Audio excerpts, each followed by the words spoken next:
Good morning मेरे प्यारे विद्यार्थियों। उम्मीद है कि तुम अपने घर पर सुरक्षित हो।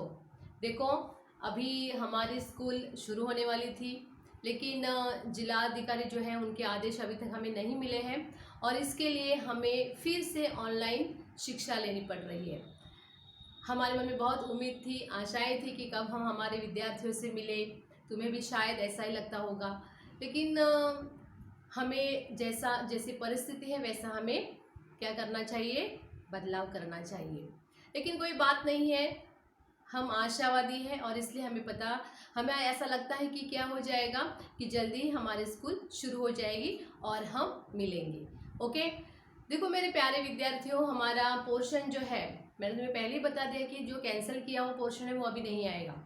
हमने दूसरी इकाई शुरू की थी और जो हमारी पहली कविता जो है दूसरी इकाई का, वो कौन सी है? बरसे ही जलद। ये कविता जो है संत गोस्वामी तुलसीदास जी की है।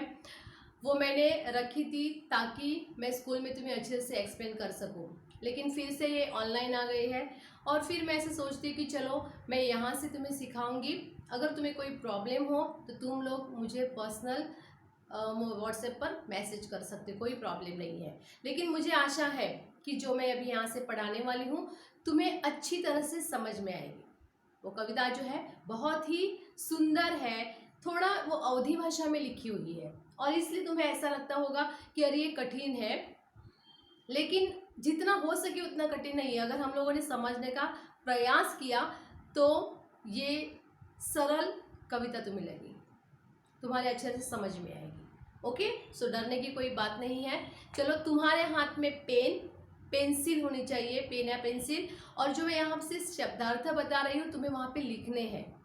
ओके, और तुम्हें क्या करना है, जो कठिन शब्द तुम्हें लगता है, अगर तुम्हें ऐसा लगता है कि मैंने इसका अर्थ नहीं बताया है, तुम व्हाट्सएप पर भेज सकते हो। ओके, चलो तो फिर हम शुरुआत करेंगे हमारी दूसरी इकाई की पहली कविता जो है बरस ही जलद। ये जो बरस का मतलब क्या है? बरसना। और हमारा जलद जल और जल देने वाला, जल कौन देते हैं हमें? मेघ देते हैं। बादलों से हमें बरसात हो जाती है, बादलों से हमें पानी मिलता है। ओके, तो जलद यानी कि बरसने वाले बादल। ओके, या बादलों का बरसना, ये उसका अर्थ है। और उसके कवि कौन है? संत गोस्वामी तुलसीदास। उनका जन्म जो है वो उत्तर प्रदेश में हो गया है और वाराणसी में उनकी मृत्यु हो गई है। ये संस्कृत के बहुत बड़े पंडित थे, विद्वान थे, चिंतक थे और ये संत भी है। ओके, उन्होंने कालजयी ऐसे बहुत ग्रंथ लिखे हैं। कालजयी का मतलब क्या है? काल पर जय प्राप्त करने वाले ग्रंथ है कि कितने साल पुरानी उनकी मृत्यु हो गई है, लेकिन आज भी उनकी जो कविताएं हैं हमारे पाठ्य पुस्तक में है। उनके दोहे, उनके चौपाई, उनके श्लोक जो है वो हमारे मन को मोहित करने वाले हैं और साथ साथ में हमें बहुत सारा ज्ञान देने वाले हैं। उनके नीतिपरक भी दोहे हैं। ओके, तो संत तुलसीदास जो है उन्होंने महाकाव्य लिखा है। वो कौन सा है? रामचरितमानस। तुमने शायद सुना होगा रामचरितमानस। ये उनकी काव्य जो है बहुत ही फेमस है, बहुत ही महाकाव्य है, प्रसिद्ध है। और उन्होंने उनको राम के बारे में, प्रभु रामचंद्र जी के बारे में जानकारी दी है। उनके आराध्य देवता राम थे और रामचंद्र जो है, प्रभु रामचंद्र जी, उन्होंने बताया कि उनका पूरा जीवन चरित्र जो है वो रामचरितमानस में तुम्हें मिलेगा। अब ये रामचरितमानस में कुल मिलाकर 7 अध्याय है। अध्याय का मतलब कांड है, उसे कांड कहते हैं। ओके, हमारे जो ये कवि जो है वो संस्कृत के विद्वान है, लेकिन उन्होंने अवधी भाषा में लिखा है। ये जो कविता जो है वो अवधी भाषा में है और अवधी भाषा जनकल्याण की भाषा यानी कि लोकल लैंग्वेज है और इसलिए लोकल जो लोग हैं उन्हें वो समझ में आए, इसलिए उन्होंने अवधी भाषा में लिखा है। अवधी भाषा जो है वो संस्कृत भाषा का प्राचीन रूप है। ओके, तो इसलिए हमें समझने में थोड़ी सी कठिनाई होगी, लेकिन डरने की कोई बात नहीं है। तो चलो फिर से मैं तुम्हें बता रही हूँ कि हमारे जो ये कांड है महाकाव्य में, तो ये किष्किंधा कांड में से ली गई ये कविता है, ये पद्य कविता है। सबसे पहले कौन सा कांड है? बालकांड। उस बालकांड में राम जी के बचपन में बीती हुई बातें जो है उसके बारे में बताया गया है। और बालकांड ये सबसे बड़ा और महत्वपूर्ण ऐसा कांड है। कांड का मतलब मैंने क्या बताया, अध्याय। ओके, उसके बाद कौन सा है, अयोध्या कांड। अभी इस अयोध्या कांड में क्या होता है कि प्रभु रामचंद्र जी जो है उन्हें उसके माता पिता, मेरे पिता नहीं, उसकी माता जो है वो उसे 14 बरस के वनवास के लिए उसे भेज देती है। ये अयोध्या कांड है। फिर उसके बाद अरण्य कांड। अरण्य कांड में क्या हो जाता है कि प्रभु रामचंद्र जी अरण्य में चले जाते हैं, उनके साथ उनकी पत्नी सीता और उनके छोटे भाई लक्ष्मण वो रहते हैं। उसका विवरण वहाँ पे दिया हुआ है। उसके बाद है किष्किंधा कांड। किष्किंधा कांड एक किष्किंधा नाम का बहुत बड़ा पर्वत है, और उस पर्वत पर जब रावण सीता का हरण कर लेता है और हरण करने के बाद उसे ढूंढने के लिए राम और लक्ष्मण दोनों किष्किंधा पर्वत पर आते हैं। और उसी समय जो भी उन्होंने स्पष्टीकरण दिया है वो सब किष्किंधा कांड में आता है। ओके, तो किष्किंधा का है क्या है, एक पर्वत का नाम है।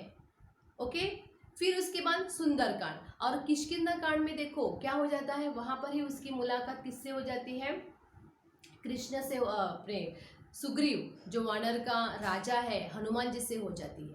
ओके, फिर उसके बाद है सुंदरकांड। सुंदरकांड में क्या होता है कि हनुमान जी पूरा 7 समुंदर पार करके लंका में पहुंच जाता है, अशोक वाटिका में पहुंच जाता है, सीता मैया के पास जाकर उसे खुशखबरी देता है कि डरने की कोई बात नहीं है, हम तुम्हें छुड़ाने के लिए आए हैं। ओके, ये हो गया सुंदरकांड। उसके बाद लंका कांड। अब ये लंका कांड में क्या हो गया है कि हनुमान जी पूरे लंका को आग लगा देता है और उसका विनाश हो जाता है। ओके, और लंका कांड के बाद लास्ट में है, लंका कांड को युद्ध कांड भी कहा जाता है। ओके, और उसके बाद में अंत में जो है वो है उत्तराकांड, जहाँ पे सीता जो है राम सीता को लेकर अयोध्या में वापस आते हैं। ओके, तो ये 7 कांड है, 7 अध्याय है। तो ये जो हमारी कविता जो है वो किष्किंधा कांड इस अध्याय से ली गई है। ओके, तो ये अवधी भाषा में लिखी हुई है और गोस्वामी तुलसीदास ने बहुत ही सुंदरता से इसे हमारे सामने पेश किया है। सबसे महत्वपूर्ण बात क्या है कि उन्होंने हर एक चीज़ों को, यानी कि निसर्ग जो है या प्रकृति जो है, प्रकृति का उन्होंने साधर्म्य हमारे जीवन के साथ मेल किया है, जोड़ दिया है और उदाहरण के तौर पर हमें समझाने की कोशिश की है। बहुत ही सुंदर ये कविता है। चलो हम देखते हैं हमारी पहली कविता, दूसरी इकाई की पहली कविता जो है वो है बरसहि जलद। ओके, गोस्वामी तुलसीदास। परिचय देखो, हमारी ये जो पद्य संबंधी है वो पीछे दिया हुआ है। उसके पहले मैं ये पढ़ती हूँ कि हमारे गोस्वामी तुलसीदास का जन्म 1511 में बादाम उत्तर प्रदेश में हो गया है। उनकी मृत्यु जो है वो 16 से 23 वाराणसी उत्तर प्रदेश में हो गई है। ओके, गोस्वामी तुलसीदास ने अवधी भाषा में अनेक कालजयी ग्रंथ लिखे हैं। आप प्रसिद्ध संत, कवि, विद्वान और चिंतक थे। अभी पद्य संबंधी के लिए पेज टर्न करो। ओके, पद्य संबंध में क्या देखा, देखो, प्रस्तुत पद्यांश गोस्वामी तुलसीदास रचित रामचरितमानस महाकाव्य के किष्किंधा कांड से लिया गया है। वह पद्यांश चौपाई एवं दोहा छंद में है। चौपाई यानी कि 4 लाइन जो होते हैं उसे चौपाई कहते हैं, और दोहा यानी कि 2 लाइन होते हैं। ओके, यहाँ गोस्वामी जी ने वर्षा ऋतु में होने वाले परिवर्तनों का सुंदर वर्णन किया है। उन्होंने वर्षा के साथ ही समाज की स्थिति, विविध गुणों दुर्गुणों को भी दर्शाया है। गुण और दुर्गुण, हमारे मनुष्य में गुण भी होते हैं, दुर्गुण भी होते हैं, उन्होंने दोनों को हमारे सामने पेश किया है। उपरोक्त प्रसंग सीताहरण के बाद का है। श्री राम लक्ष्मण सीता जी के खोज में भटक रहे हैं। सीता जी के बिना श्री राम व्याकुल है। रामचंद्र जी कहते हैं, आसमान में बादल घोर गर्जना कर रहे हैं। पत्नी सीता के न होने से मेरा मन डर रहा है। आकाश में बिजली ऐसे चमक रही है जैसे दुष्ट व्यक्ति की मित्रता स्थिर नहीं रहेगी। ये हमारे पहला जो चौपाई है उसका अर्थ है। चलो हम देखते हैं हमारे कवि हमसे क्या कहना चाहते हैं। चौपाई। घन घमंड नभ गरजत घोरा, पिया ही न डरपत मन मोरा। दामिनी दमक रही घन माही, खल के प्रीति जथा थीर नाही। ओके, चलो तुम्हारे हाथ में पेन और पेंसिल होना जरूरी है क्योंकि ये अर्थ जो है वो तुम्हें समझ में आना चाहिए। अभी देखो, घन का मतलब क्या है? बादल, मेघ। घमंड यानी कि गर्व। नभ गरजत घोरा, आकाश में भयंकर बादल जो है वो, यानी कि यहाँ पे क्या दिया है? घोरा का मतलब भयंकर। बादल जो है वो घमंड से आवाज कर रहे हैं, यानी कि बादल गरज रहे हैं जोर से। तो जोर से गरजने वाले को उन्होंने, कवि ने कहा है कि उसे वो गर्विले हो गए हैं, घमंडी बन गए हैं, और इसके लिए वो क्या करते हैं? जोर जोर से गर्जना कर रहे हैं। ओके, और वो भयंकर रूप लग रहा है उसका। प्रिया ही न डरपत मन मोरा। प्रिया यानी कि अभी यहाँ पे मैंने पहले ही पढ़ा है कि सीता का हरण हो जाने के बाद लक्ष्मण और राम दोनों सीता के खोज में लगे हुए हैं। और वो कहाँ खोज कर रहे हैं? किष्किंधा पर्वत पर। और दोनों उसी समय क्या हो गए? वर्षा ऋतु शुरू है। आकाश में बादल जो है वो भयंकर रूप से गरज रहे हैं। वास्तविकता में जब ऐसे बहुत बादल जब गरजते तो हम भी डर जाते हैं, डरते हैं ना, हमें डर लगता है। तो राम भी डर रहे हैं, और उसका डरने का दूसरा कारण भी है क्योंकि उसकी पत्नी का हरण हो गया। उसकी पत्नी उसे मिल नहीं रही है, उसे समझ में नहीं आ रहा है कि वो कहाँ गई है, क्या हो गया है उसके साथ। हीन का मतलब क्या? सिवाय पत्नी के से, उसके प्रिय पत्नी के सिवाय उसका मन क्या हो रहा है? डर रहा है।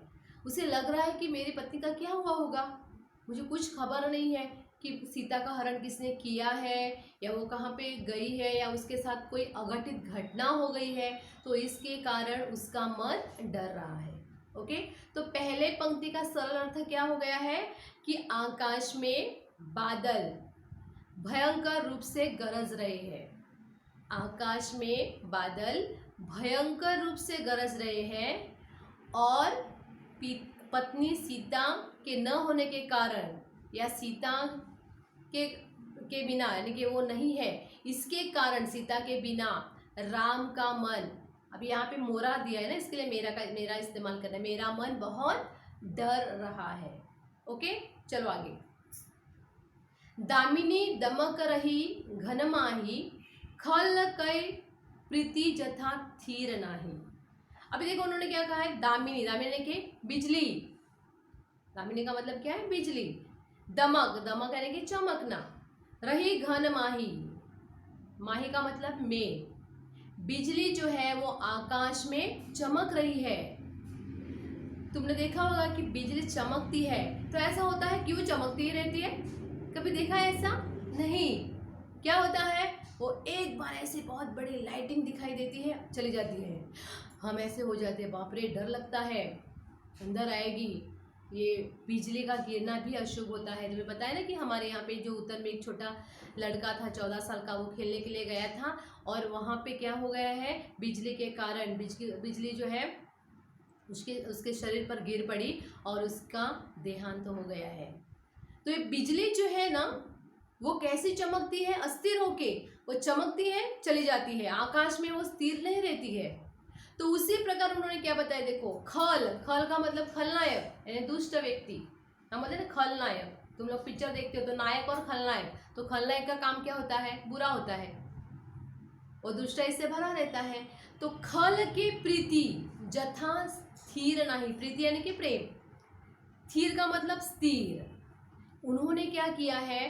बादल जो है उस बादल का उदाहरण दिया है और उसके साथ दुष्ट व्यक्ति को जोड़ा है।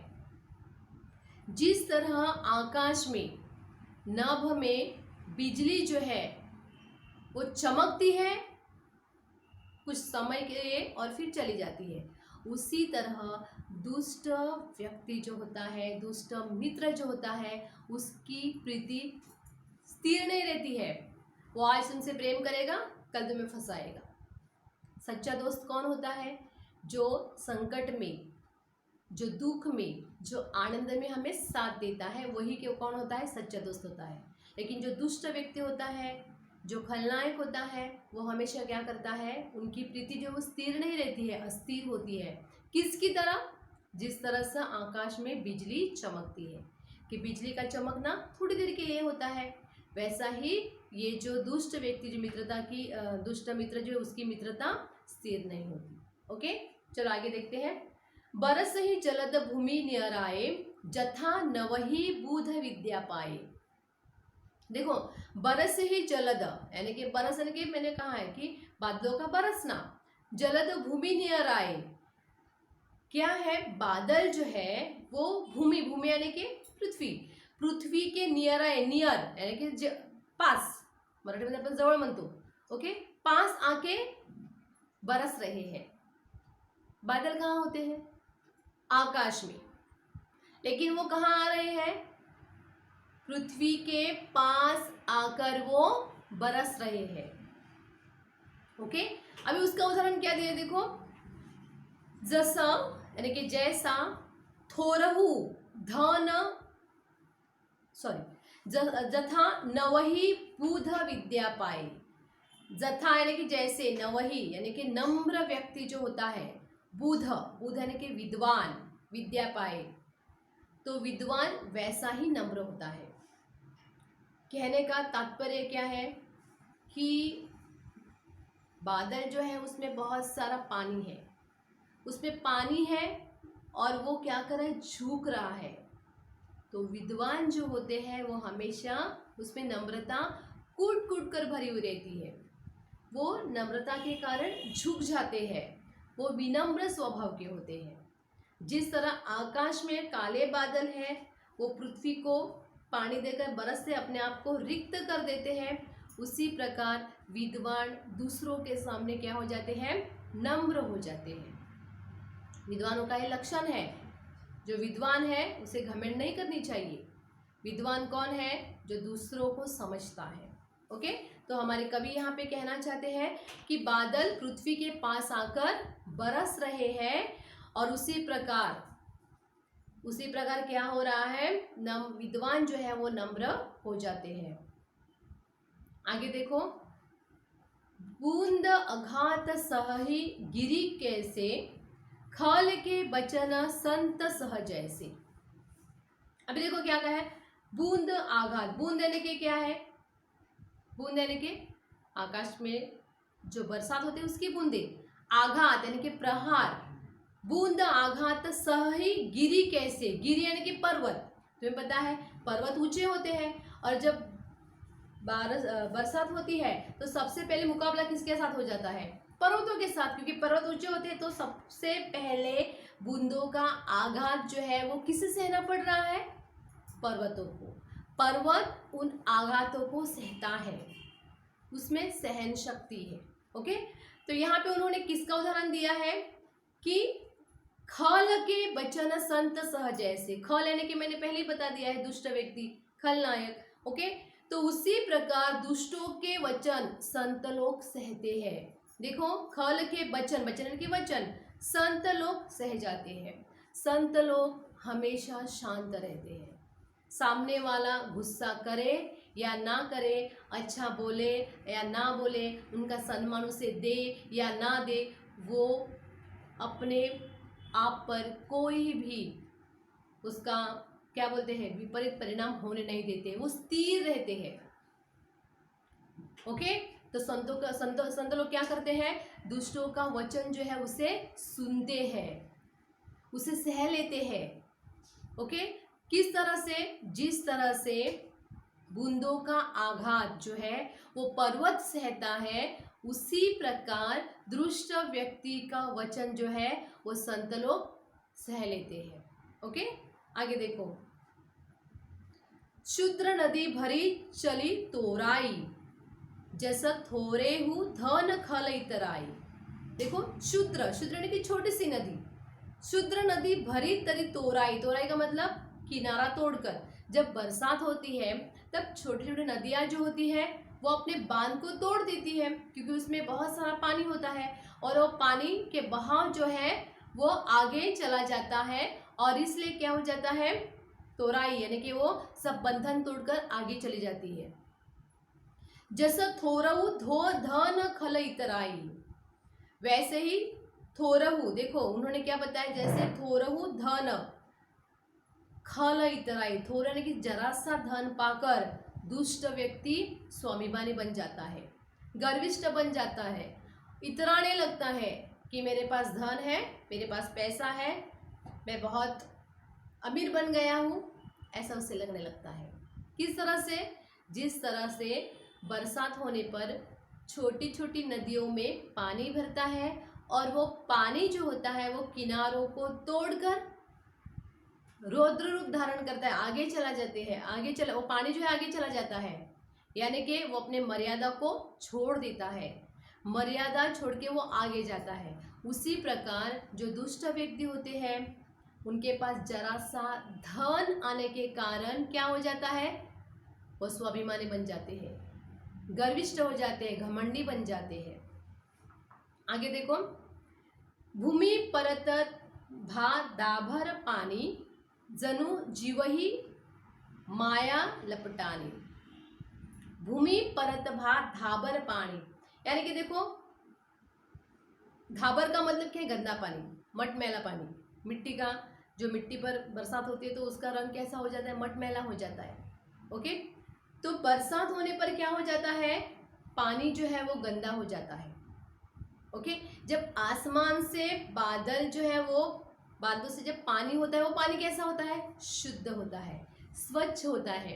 लेकिन वही पानी जब जमीन पर गिर जाता है तब जमीन में जो मिट्टी है उस मिट्टी में मिलने के कारण वो गंदा हो जाता है। अभी उसी प्रकार उन्होंने कौन सा उदाहरण दिया है, जनु जीव ही माया लपटानी, यानी कि हमारा जीव, तुम्हें पता है कि छोटे बच्चों का जन्म हो जाता है, हमें पता है ये गुंडा होने वाला है, ये विद्वान होने वाला है, ये डाकू होने वाला है, या लुटेरा होने वाला है, बचपन से होता है। लुटेरा बचपन से हो जाता है? नहीं। और दुष्ट व्यक्ति बचपन से होता है? नहीं। जिस संगति में वो रहता है, जिस परिवेश में वो रहता है, उसका, उसके पूरा जो परिवेश का जो संस्कार है उस पर हो जाते हैं और उसके जैसा वो बर्ताव करता है। जीवन में आने के बाद, जग में आने के बाद, छोटे बच्चे बहुत ही इनोसेंट होते हैं, निष्पाप होते हैं, उन्हें कुछ पता ही नहीं चलता है। लेकिन जैसे जैसे वो घर में रहते हैं तो घर के जो सदस्य हैं उन्हें देखते हैं, उनका आचरण देखते हैं और इस संसार के माया में लिपट जाते हैं और गंदे हो जाते हैं। उन जब पैदा होते हैं तो वो शुद्ध होते हैं, अच्छे होते हैं, लेकिन जैसे जैसे इस संसार के मोह माया में फंस जाते हैं तो क्या हो जाते हैं, गंदे हो जाते हैं। ओके, देखो उन्होंने फिर से बता रही हूँ कि कवि क्या कहते हैं कि पानी जो है वो जब भूमि पर आता है, जब आसमान में होता है तो शुद्ध होता है, भूमि पर गिरने से क्या हो जाता है, वो मटमैला हो जाता है। उसी तरह हमारा जीव जो है, हाँ, माया में लिपट जाता है, माया में फंस जाता है, सांसारिक माया में अटक जाता है। ओके, चलो आगे। सरिता जल जलनिधि मही जाई, होई अचल जिमी जीव हरि पाई। सरिता जल, सरिता यानी कि नदी, जल यानी कि पानी, और जल निधि, निधि का मतलब इकट्ठा होना, तो जल निधि यानी कि समुंदर, सागर।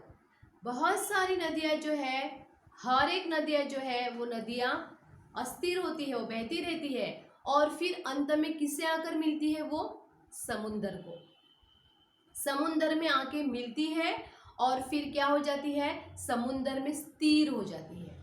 नदियां जो है वो बहती हुई आती है, यानी कि बहती है इसका मतलब वो अस्थिर है, और फिर अंत में वो सागर को मिलती है और सागर को मिलने के बाद शांत हो जाती है। तुम्हें पता होगा सागर कभी बहता है?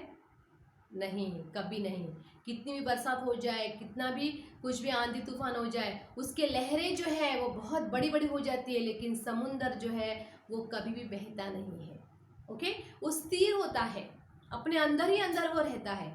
नदियाँ बहती है, तो इसलिए नदी का पानी जब समुद्र में मिल जाता है तब वो कैसे हो जाती है, शांत हो जाती है। उसी प्रकार उन्होंने क्या कहा है, देखो, होई अचल जिमी जीव हरि पाई। जिमी का मतलब जैसे, तो वैसे ही होई अचल, अचल चल यानी कि चलने वाला, अचल यानी कि स्थिर, जिमी जीव हरि पाई। जब हम ईश्वर के नाम स्मरण में अपने खुद को उसके साथ, उसके सामने समर्पित करते हैं तो हम स्थिर हो जाते हैं।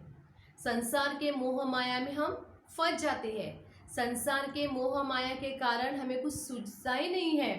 हम संसार में रह के सांसारिक बातें करते हैं, लेकिन जब हम हरि का नाम लेते हैं, ईश्वर का नाम लेते हैं, तभी क्या हो जाता है, हमारा जो अस्थिर मन है वो स्थिर हो जाता है। किस प्रकार, जिस प्रकार नदी का पानी जो है वो प्रवाहित होता है, लेकिन जब वो समुद्र में मिलता है तो स्थिर हो जाता है, उसी प्रकार हमारे आत्मा, हमारे विचार, हम खुद जब ईश्वर में विलीन हो जाते हैं तब हम कैसे हो जाते हैं, अस्थिर हो जाते हैं। ओके मेरे प्यारे विद्यार्थियों, मैं तुम्हें यहाँ तक ही सिखा रही हूँ। आगे का जो है दोहा है,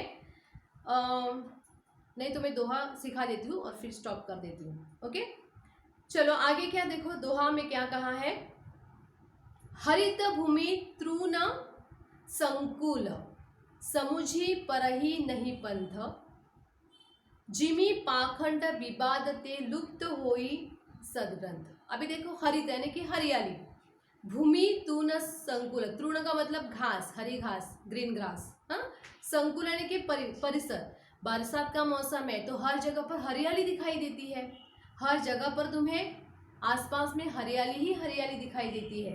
तो हमें उसका अंदर का जो मार्ग है, पथ जो है वो दिखाई नहीं देता है। देखो समुची पराही नहीं पंथ, समुची, समुची का मतलब समझ में नहीं आता है कि बीच में रास्ता है।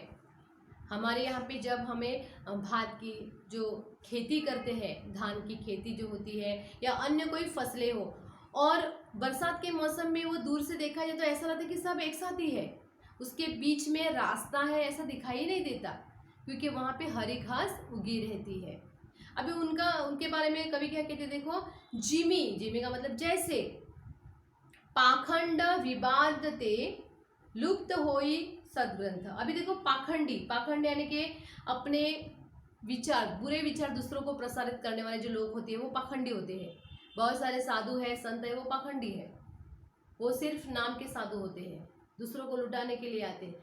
तो उनके कारण क्या हो गया है, सदग्रंथ लुप्त, लुप्त होना यानी कि गायब होना, गायब हो गए हैं। तो कवि हमसे क्या कहते हैं कि पृथ्वी तृण से हरी भरी हो गई है, हर जगह पे हरियाली छाई हुई है, इसलिए हमें पृथ्वी जो है, पृथ्वी पर जो मार्ग है, जो रास्ता है वो दिखाई नहीं दे रहा है। किस प्रकार, ऐसा लगता है जैसे पाखंडी भरे जो व्यक्ति है वो अपने पाखंड का इतना प्रचार कर रहा है कि उसके कारण सदग्रंथ जो है, अच्छे ग्रंथ जो है वो लुप्त हो रहे हैं। ओके यहाँ तक अभी मैं रुक जाती हूँ। ओके मेरे प्यारे विद्यार्थी, जो मैंने शब्दार्थ कहे हैं वो तुम्हें लिख के लेने हैं, और इसका सरल अर्थ जो है वो हमारे कविता की पाठ्य पुस्तक के अंत में पेज नंबर 104 104 पर दिया हुआ है। उस अर्थ को, अभी जो मैंने चौपाई और जो दोहा सिखाया, उसका अर्थ तुम्हें तुम्हारे नोटबुक में अच्छी तरह से लिख के लेना है। अगर कोई तुम्हें समझ में नहीं आई बात तो मैं तुम्हें फिर से बताऊंगी। ओके इस कविता को फिर से एक बार पढ़ो, और अगर तुम्हें कविता समझ में नहीं है तो मेरा वीडियो जो है वो बार बार देखो ताकि तुम्हें अच्छी तरह से समझ में आए। ओके अपने घर पर रहो, सुरक्षित रहो और अपना ख्याल रखो। Okay bye bye, see you.